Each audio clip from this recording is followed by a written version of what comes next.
So this is my garage. It's pretty normal. We got some bikes up there, got some oil stains, a bunch of firewood stacked up against the wall there, a couple trash bins. It's just, it's a garage. What do you want? But every once in a while, it turns into something else. I strongly advise that you do not stray off the path. It will be most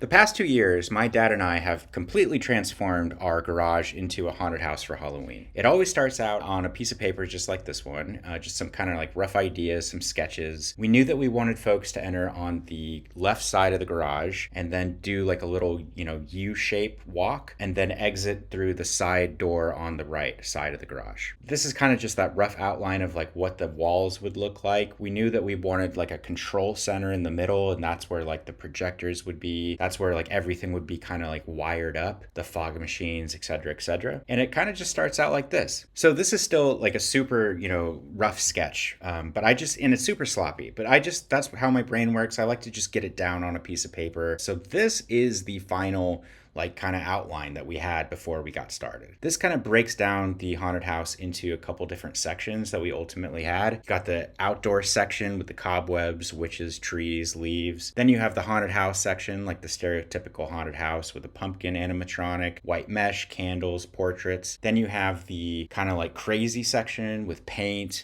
the clown, hanging bodies. And then the final section, which is the strobe lights, the vines, the moss. We're calling that the swamp section. We knew that we were going to have like the hanging skeleton there and have a spider jump scare underneath. So the plan was to build this out in 4 days. And why 4 days, you might ask? Well, because it was 4 days until Halloween. So yes, we were kind of, waiting until the last minute to do this, but also, you don't want to start like a month early and then like have your whole garage like a haunted house for a month and you can't park your car. So it was kind of on purpose, and it only took about 4 days. So, we were really just working on it off and on, not all day or anything, just kind of in our spare time, whenever we could. This was the initial plan. So day one, lay out the path, put up the walls, and then the rest of the days we're just building out the section, like section by section. That's not what we did at all. It doesn't really make sense because you don't want to have all of your walls up initially. You're going to be moving in and out of the, each section constantly as you build it. And you really want easy access to, the rest of your house so that you can bring in supplies each day or, get to the control center and plug things in. So as you'll see in the video, we just kind of, put things up as they made sense that day. It all begins on day one with a cobblestone pattern flat paper. I got it on Amazon. I got most of this stuff on Amazon, and I'm going to have links to all of it in the description of this video.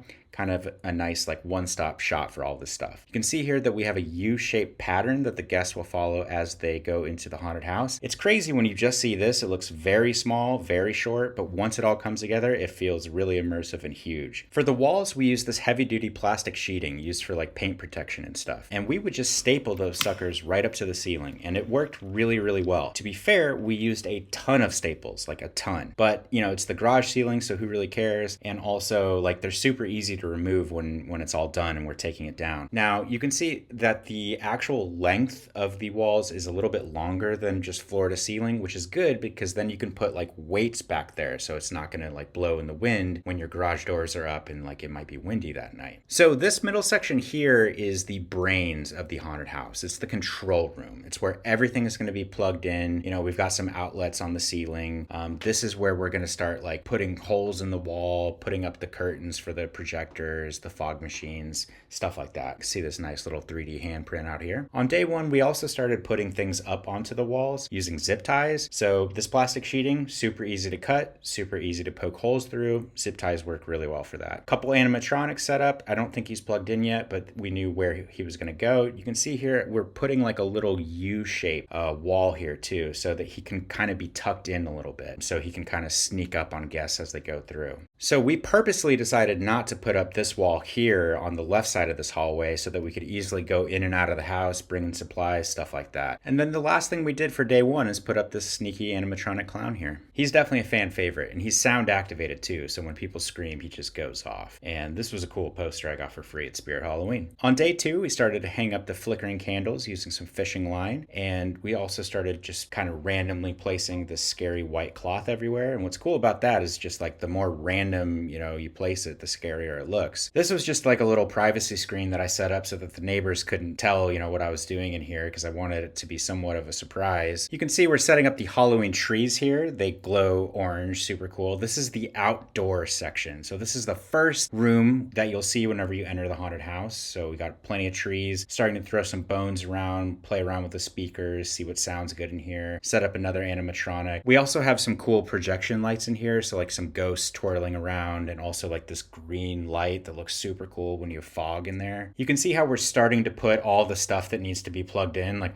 we're taking those cords and moving them into the control room. I've also got like a ton of extension cords because you're just going to need it when all this stuff is kind of spread out. And I swear, for everything, I'm just using zip ties on the back of this stuff. So no matter what it is, like everything that you see that's on a wall, whether it's a light hanging up, a speaker, like anything, I'm just poking holes through these walls and using zip ties to tie them up. And that it works great. They never come down. It just works great. These are super cool portraits that change as you walk by them. People always do a double take and like go back and forth with these things. Super cool. And yes, of course, they are up there on the walls using zip ties. Now, this guy, looking back, I'd probably do a little bit differently. He's just like an inflatable hanging corpse, which is super cool. He's just up there using tape and staples. But people, he's like basically a punching bag. So people would walk by, smack the shit out of him. It actually like fell down during the course of the evening and also took down a wall. I'd have to go back in there and staple it back up. But this other guy, he's an animatronic. So as you walk by him or bump into him or scream, he starts to shake and stuff.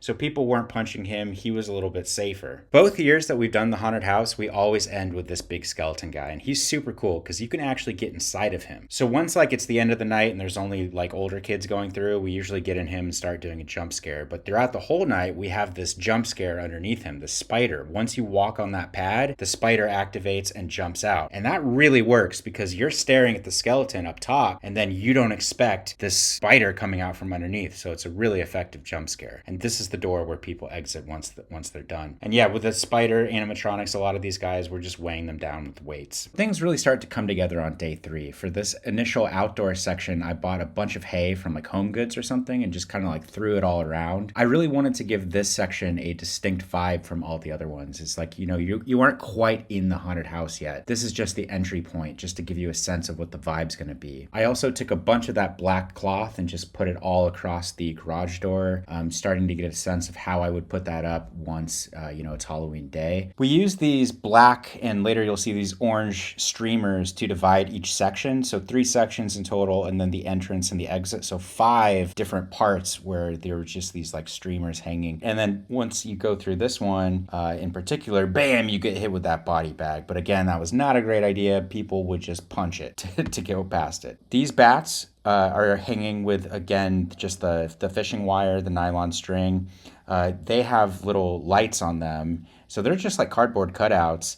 But they've got these lighted eyes that glow and blink. And when you have a bunch of them, oh yeah, there's that orange streamer. But when you have a bunch of those bats together, the effect is pretty cool. On day 4, we put up the haunted house banner, put up some more skeleton cutouts on the wall, and I got this super cool life-size skeleton. He's completely posable, so he's just in here waving all the folks into the haunted house. We put up some leaves and cobwebs in this outdoor section, just scattered them all around. We also started to put the projectors together. Now, this is a really, really cool effect. You can get projectors for pretty darn cheap, and then we have these effects, these like haunted projections loaded up onto these USBs. You plug them in, you put up these curtains using zip ties, of course, and then you just cut out some holes in that plastic sheeting, and the effect is awesome, which you'll see later. We're also setting up the fog machines, got everything plugged in. We also got some power hubs, so everything is like connected into, one of 3 power hubs. So everything basically basically comes on or off with the flip of 3 switches. This is a still photo of the control room when it was all said and done. You can see the fog juice, the projectors, all the wires everywhere. We had 2 separate fog machines, one going into the second section and one going into the last section. And we had 2 different types of fog juice scents, which I didn't know was a thing. But I, Googled, like, why does Six Flags and, Universal Studios always smell so good during their haunted house attractions? And it turns out they use fog juice scents. So one of them was a haunted house scent, which we put in the second section. And then for the last swamp area, we got a swamp scented fog juice. As soon as people entered that second section of the haunted house, it would smell like a musty, old haunted house. So it really gives it that extra dimension, and it really blew people's minds. And then when they entered the last section, the swamp section, and they could see the fog and smell the swamp, it's like sensory overload. Yeah, these Halloween trees look awesome when they're lit up. And yeah, got that green light in the corner and got another ghost strobe light in the other corner. So those 2 things kind of going together made this room look really cool when it's dark out. Got the orange streamers up now. Here's what the projection cutout looks like when it's not on. You can see we just cut out a little hole and put that curtain in the backdrop. And this section, we started going crazy with the neon paint. Bunch of different colors of neon paint, got the palette there, and just went crazy with some paint brushes. And when you have the LED lights shining on it, it looks amazing. So this section was just, we wrote beware of clown there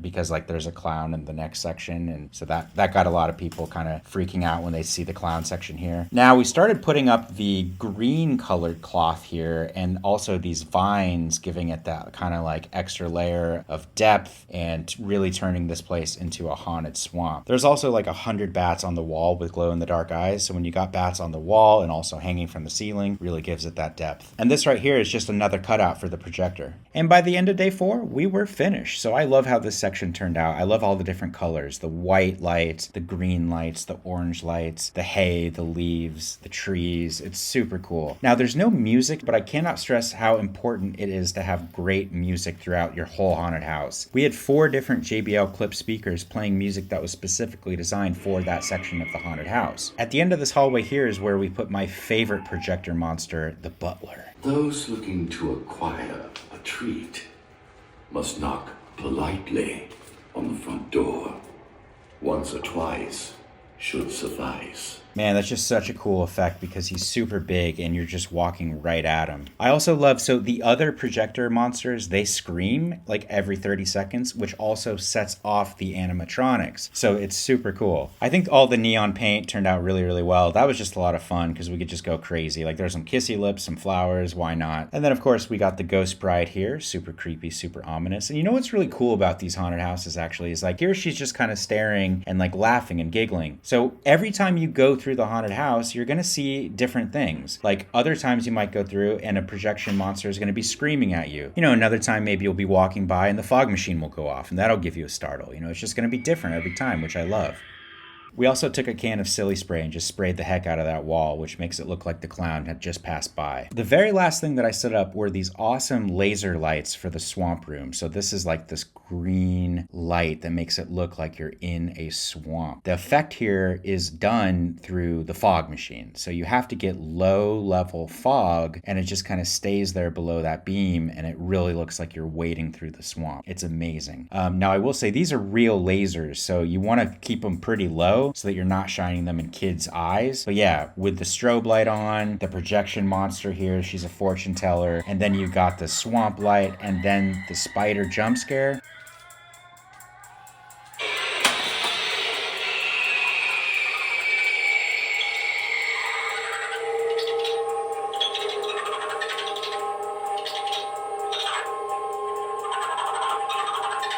Oh man, just look at him go back underneath the haze and back into the swamp. So there's going to be 2 full walkthroughs here. The first one is at 5 p.m. on Halloween Day. I wanted to show what it looked like when it was still kind of light outside and it hadn't been touched yet.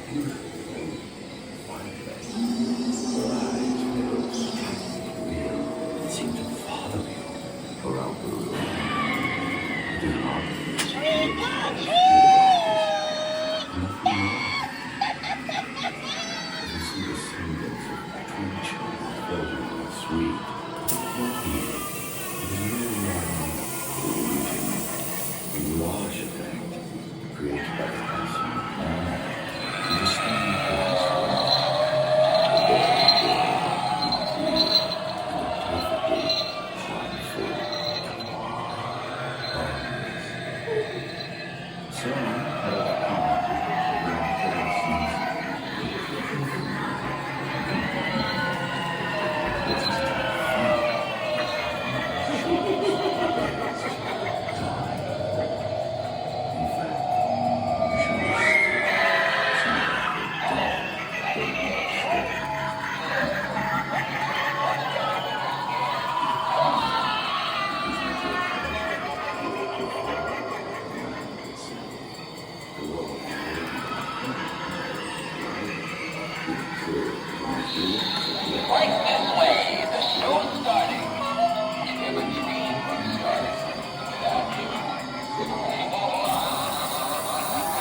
We also put up like 4 or 5 haunted house signs that just had arrows pointing to the direction of where the haunted house was. And my neighborhood gets a lot of trick-or-treaters. If you don't believe me, check out this line.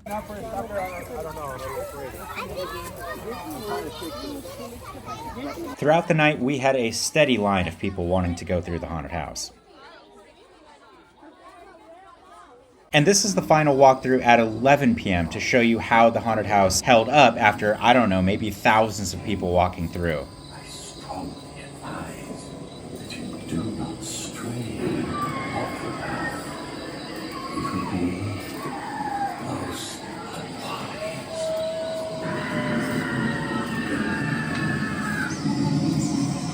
Enjoy your time here. Happy, most memorable Halloween.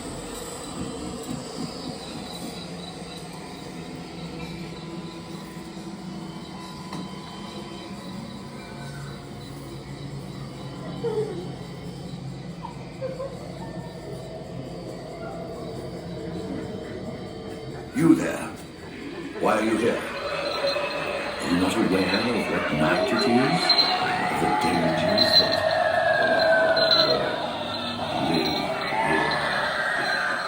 This place, of all places, is off limits to mortals such as you. For the safety of your very soul, depart the same way you came. Be gone! Be gone! Still here. Yes. Do not comprehend my warning. Did I not speak clearly? This is most regrettable. I watched the viewers.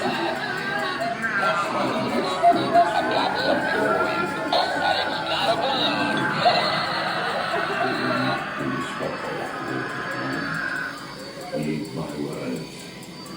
The risk you take. Now away with you, before it is too late. Is this bravado?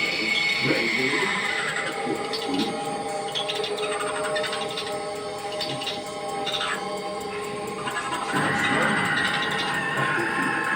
That's all. Leave this place while you still can. You still walk. You still And that's it. Thanks for watching. I hope you enjoyed it, and I hope you decide to make your own haunted house, because once you see kids going through it for the 6th time, 7th time, 8th time, and having fun with their friends, you know you're just creating lifelong memories, and it's all worth it. Happy Halloween.